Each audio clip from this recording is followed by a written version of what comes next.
Buong pusong nakiisa sa Civic Parade at Grand Canyao bilang bahagi ng pagdiriwang ng ika-124 founding anniversary ng Benguet ang mga tauhan ng Police Regional Office Cordillera sa Benguet Provincial Capital noong Nobyembre 23, 2024. Ang okasyong ito ay pinamagatang Embracing Our Heritage, Co-Creating a Healthier Benguet.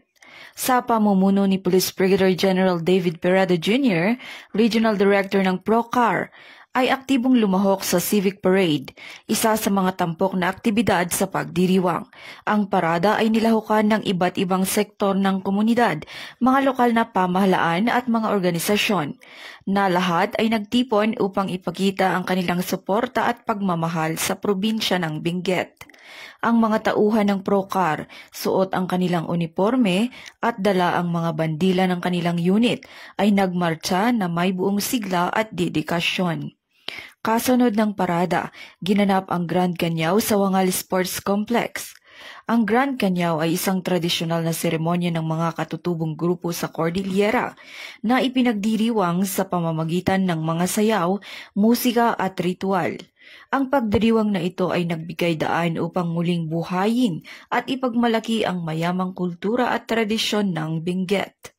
Sa mensahe ni PB Gen Peredo Jr., pinuri niya ang kahalagahan ng pagdiriwang at ang pakikilahok ng iba't ibang sektor.